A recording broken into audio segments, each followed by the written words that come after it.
ನಮಸ್ಕಾರ. ವಿಶ್ವವಾಣಿ ಟಿವಿಗೆ ಸ್ವಾಗತ. ನಾನು ಚಿದಾನಂದ್ ರುದ್ರಾಪುರ್ಮಠ್.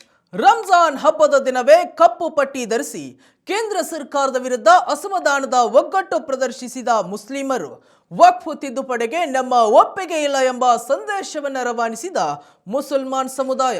ಹೌದು, ಇಂದು ಇಡೀ ದೇಶಾದ್ಯಂತ ರಂಜಾನ್ ಹಬ್ಬದ ಸಂಭ್ರಮ ಕಳೆಗಟ್ಟಿತ್ತು. ಎಲ್ಲ ಮುಸಲ್ಮಾನ್ ಸಮುದಾಯ ಬೆಳಿಗ್ಗೆಯೇ ಈದ್ಗಾ ಮೈದಾನಕ್ಕೆ ತೆರಳಿ ಪ್ರಾರ್ಥನೆಯನ್ನ ಮಾಡಿ ಹಬ್ಬವನ್ನ ಸಂತೋಷದಿಂದ ಆಚರಿಸಿದ್ರು. ಒಪ್ಪುಗೆಯ ಮುಖಾಂತರ ಶುಭಾಶಯ ವಿನಿಮಯ ಮಾಡಿಕೊಂಡರು. ಇಂತಹ ಸಂತೋಷದ ಸಮಯದಲ್ಲೇ ಮತ್ತಷ್ಟು ಚರ್ಚೆಗೀಡು ಮಾಡುವಂತಹ ಸನ್ನಿವೇಶ ಬಂದು ಹಬ್ಬದ ದಿನವೇ ಅಂದ್ರೆ ಇಂದಿನ ರಂಜಾನ್ ಹಬ್ಬದ ದಿನವೇ ನಡೆಯಿತು. ಅದುವೇ ತೋಳಿಗೆ ಕಪ್ಪು ಬಟ್ಟೆ ಧರಿಸಿಕೊಂಡು ಬಂದದ್ದು. ಬೆಂಗಳೂರಿನ ಚಾಮರಾಜಪೇಟೆಯ ಈದ್ಗಾ ಮೈದಾನದಲ್ಲಿ ಸಚಿವ ಜಮೀರ್ ಅಹ್ಮದ್ ಖಾನ್ ಸೇರಿ ಎಲ್ಲ ಮುಸಲ್ಮಾನ್ ಸಮುದಾಯ ತೋಳಿಗೆ ಕಪ್ಪು ಪಟ್ಟಿ ಧರಿಸಿ ಬಂದಿದ್ರು.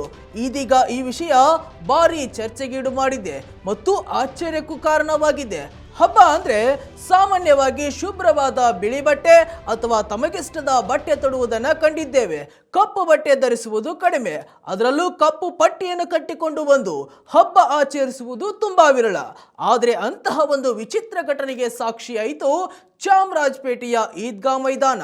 ಸಚಿವ ಜಮೀರ್ ಅಹ್ಮದ್ ಖಾನ್ ಸೇರಿ ಎಲ್ಲ ಮುಸಲ್ಮಾನ್ ಬಾಂಧವರು ತೋಳಿಗೆ ಕಪ್ಪು ಪಟ್ಟಿ ಧರಿಸಿ ಬಂದಿದ್ದರು.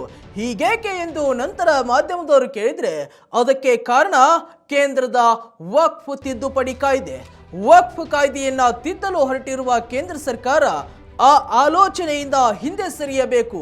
ವಕ್ಫ್ ಎನ್ನುವಂಥದ್ದು ನಿನ್ನೆ ಮೊನ್ನೆ ಬಂದಿರುವಂತಹ ಕಾಯ್ದೆಯಲ್ಲ, ಹಿಂದೆ ಬ್ರಿಟಿಷರ ಕಾಲದಿಂದಲೂ ಈ ಕಾಯ್ದೆ ಇದೆ. ಹಾಗಾಗಿ ಕೇಂದ್ರ ಸರ್ಕಾರಕ್ಕೆ ಒಂದು ಸಂದೇಶವನ್ನು ತಲುಪಿಸುವ ನಿಟ್ಟಿನಲ್ಲಿ ನಾವಿಂದು ಕಪ್ಪು ಪಟ್ಟಿ ಧರಿಸಿ ಬಂದಿದ್ದೇವೆ ಎಂಬ ಸ್ಪಷ್ಟನೆಯನ್ನು ಕೊಟ್ಟರು ಸಚಿವ ಜಮೀರ್ ಅಹ್ಮದ್ ಖಾನ್. ಒಂದು ಕಡೆ ಹೀಗೆ ಆದರೆ ರಾಜ್ಯದ ಅನೇಕ ಕಡೆಗಳಲ್ಲಿ ಈ ರೀತಿಯಾದ ಕಪ್ಪು ಪಟ್ಟಿ ಧರಿಸಿ ಹಬ್ಬ ಮಾಡಿರುವುದು ಕಂಡು ಬಂದಿದೆ. ಬೆಳಗಾವಿ ಸೇರಿದಂತೆ ಅನೇಕ ಕಡೆಗಳಲ್ಲಿ ಕೇಂದ್ರ ಸರ್ಕಾರದ ವಕ್ಫ್ ತಿದ್ದುಪಡಿಗೆ ವಿರೋಧಿಸಿ ಮೌನ ಪ್ರತಿಭಟನೆ ಮಾಡಲಾಗಿದೆ.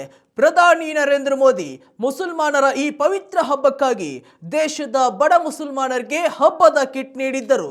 ಈ ವಿಷಯವು ದೇಶದೆಲ್ಲೆಡೆ ಭಾರಿ ಸುದ್ದಿಯಾಗಿತ್ತು.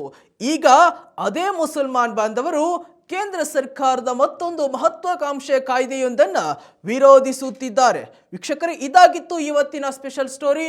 ಮತ್ತಷ್ಟು ವೈವಿಧ್ಯಮಯ ಸುದ್ದಿಗಳಿಗಾಗಿ ನೋಡ್ತಾ ಇರಿ ವಿಶ್ವವಾಣಿ ಟಿವಿ. ನಮಸ್ಕಾರ.